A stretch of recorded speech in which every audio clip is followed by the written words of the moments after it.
Hey everybody, it's Chris and I'm back with another video. This video is concerning stockpile. I just made a video, it was just too long, okay? Try to make these joints concise and quick. Anyway, I was going through stockpile. At first, I said some things that, well, I'll just delete that comment because I don't want to scare anybody. Let's do that right now. But anyway, I went through the thing and it looks good, it looks good, but I still don't, yeah, see, somebody had already said something about it. Let me just delete that because I didn't see anything that was not pretty. I'll show y'all what concerned me, and it's with the fees. It just keeps saying 99 cents. That's all good. It's all good. And it comes down here, and they're saying a lot of stuff is absolutely free. At first, I stopped right here, and linking to your bank is free. And I just went down. I was like, okay, we want to see where the real fees are. 1 fee to watch out for, insufficient funds. That's normal. But right here it says return check, ACH, wire, recall, and stop payment, $30. I don't understand this sentence. Is it saying a return check, returned ACH, returned wire, returned recall, and returned stop payment is $30? I don't understand that. Or did they just lump a bunch of different things here together? ACH is when they just like electronic transfer money to your account. So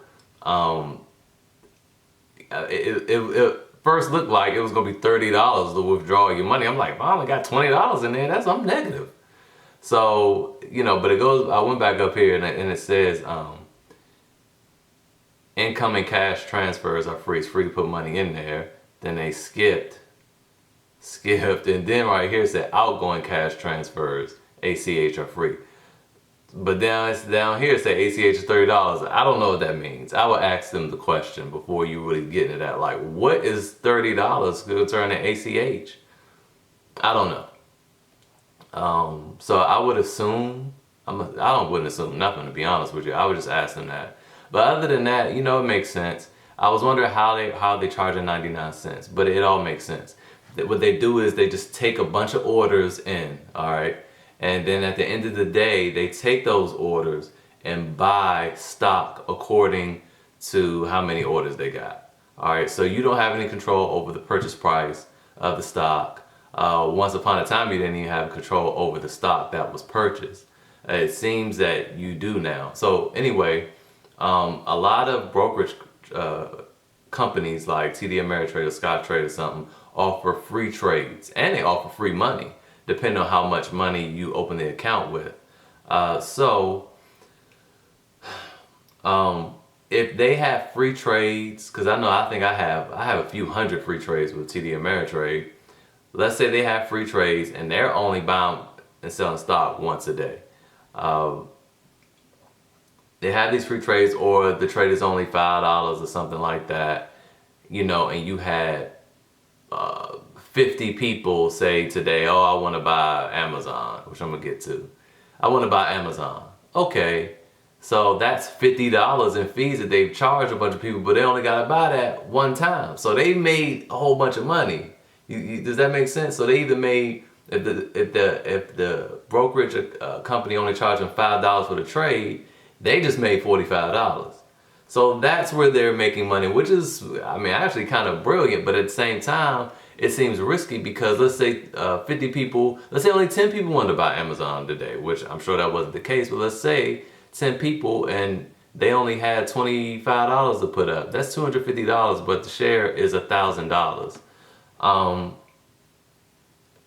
They gotta come up with that extra $750. So where does that come from? Their own pocket? Then they just stuck inside of I guess so. I guess what they would maybe do is just sell it the next day and take the loss.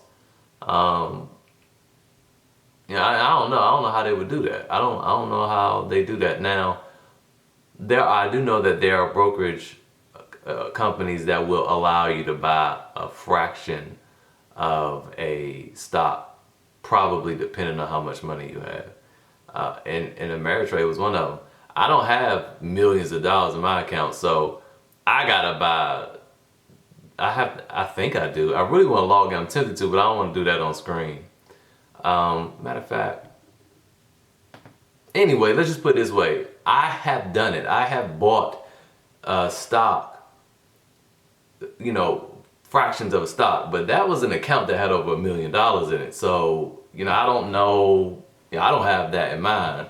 And I was never able to do it with mine. And I have a pretty high,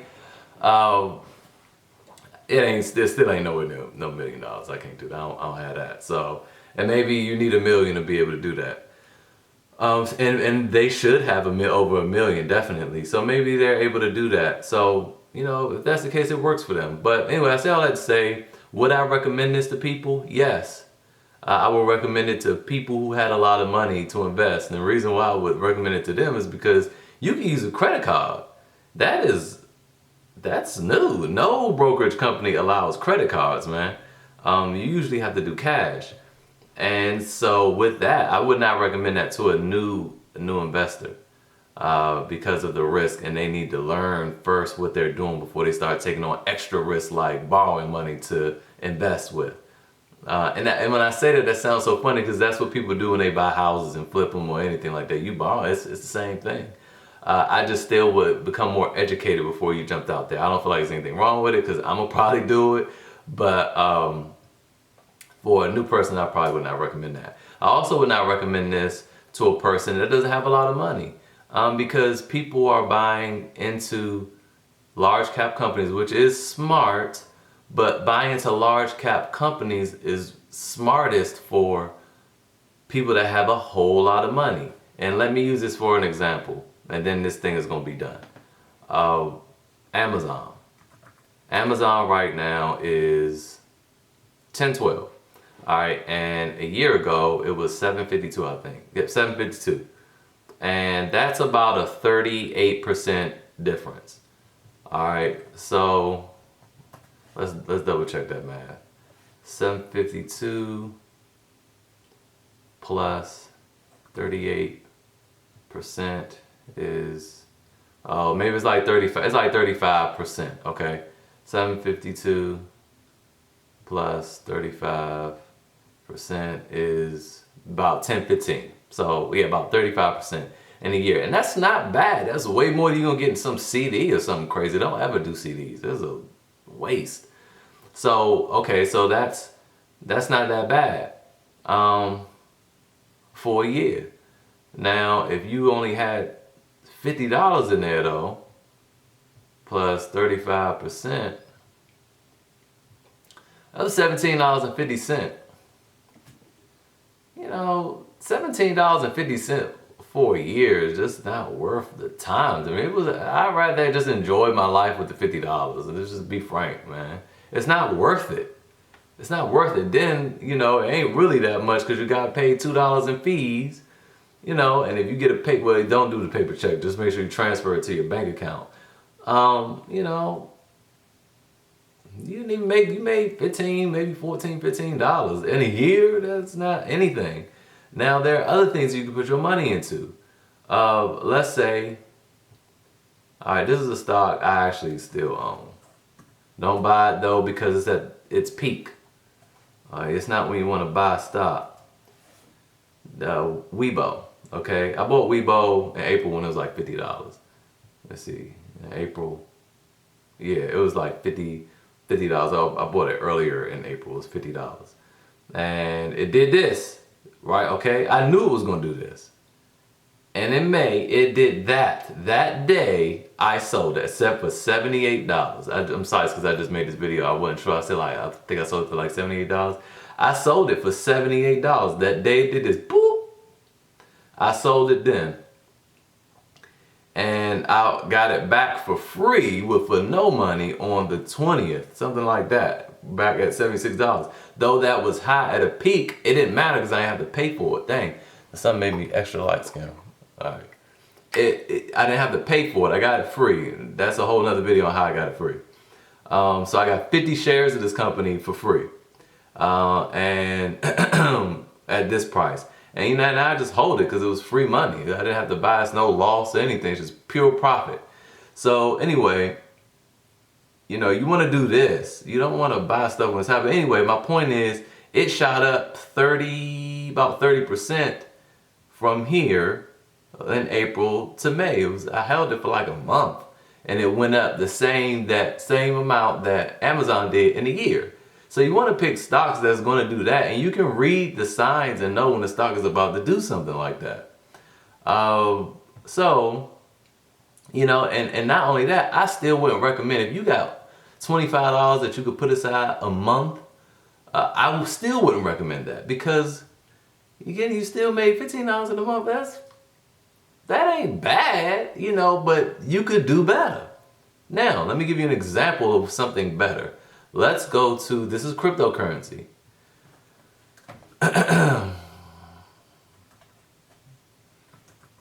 Steam. Steam was a good example. Or I could even use Ripple. All right, Steam right now went up. Okay, it's at 122. Okay, for the past month.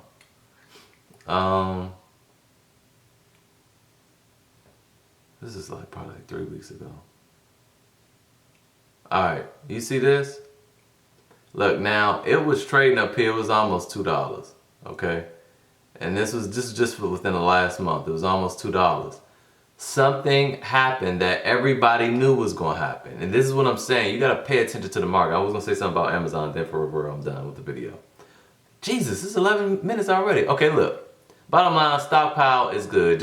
I will only recommend it for people that have a lot of money. I just wanted to show. Let me finish on this. So this thing costs $1.88 per share, so to speak, or coin. I want to be technical. So it was almost $2. And then something happened that we were all able to predict, and the price dropped all the way down to about 80 something cents. Okay? The reason why this happened, everybody was able to know this happened. People were selling their stock. But if you was wise, you like, shoot, I'm gonna wait. I ain't even gonna buy it yet, because I know it's about to happen. The stock the thing gonna go down a lot. It went down to 8 cents, more than half off. You buy $25 then. And now, look, that was July 16th, July 24th, back to 174. Today is at 122 because, again, something else is happening, which we were all able to predict, but 174. So what is the difference between that? That's over, it's 100%.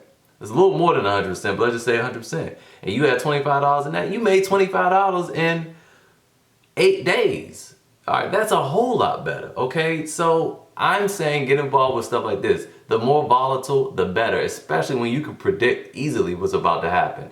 And again, that's a whole nother video, that's a whole nother conversation of how everybody was about to know is about to do that, and everybody know why it's down right now. It's very transparent. That's why I love cryptocurrency. So anyway, that's that. I want to say something about Amazon too, how stuff works. Everybody was able to know because of the news surrounding cryptocurrency, but it wasn't sentiment, news that make you emotional. It was real news, and everybody understood this stuff, what was going on. Now with Amazon, let me tell you what happened yesterday. Amazon reported their earnings yesterday. Every quarter, every company reports how they did the previous quarter.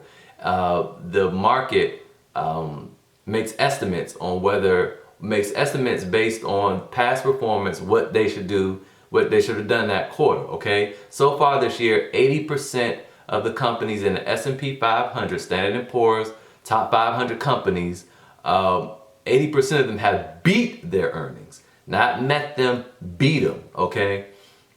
So what happened was, news went out, okay, about Jeff Bezos being the richest man in the world, which he's not anymore. It was just for a couple hours or so. It helped drive the price up, okay? It was manipulation, helped drive the price up before they reported earnings, which created a little pandemonium, which made more people buy into the stock because, oh, Jeff Bezos is the richest government, Amazon is doing fantastic, then let me buy this stock. Bought into it, and then guess what happened? They reported their earnings and they missed them. They didn't meet them, they didn't beat them, it missed. That means they didn't do as good as they should have done, okay? So Amazon can't be doing that great, right? if they missed their estimates. So they missed it, and then the stock went down. Okay, people got scared and sold out of it. Okay, sentiment, emotion is what drives prices a lot these days, in conjunction with how well the company performs. So the only people that made money on the transaction yesterday were the people that knew they were going to spread that news on Wednesday. Okay, today's Friday, that happened Thursday. Wednesday, people already knew that they were going to fudge up the headlines a bit. All right, so those people made money when they bought it Wednesday, drove up the price, and they sold at the peak or around at the top, took some profit. Then it came tumbling down, and they sold, I guarantee you they sold right before the earnings. All right, and because people already kind of know what companies, whether they were, performing or not. So anyway, now the other people that's going to make money, people like me that knew better than to buy it based on them headlines, because it was to manipulate the market. And now that it's coming down, see, I could make a 3% probably in the next 2 weeks if I bought it now. I'm not going to, but if I bought it now, I could probably make 3% over the next 2 weeks, and boom, there you go. But I can make a whole lot more in cryptocurrency. But anyway, that's how it works. Back to stockpile. Like I said, I would not recommend it for a person that didn't have a lot of money. I would recommend it for a more savvy investor that want to use some credit cards and buy some stock for only 99 cents. So with that said, that's the end of this video. Hopefully it was helpful. If you guys have any other questions, you can inbox me. And yeah, follow me on Steemit. Later.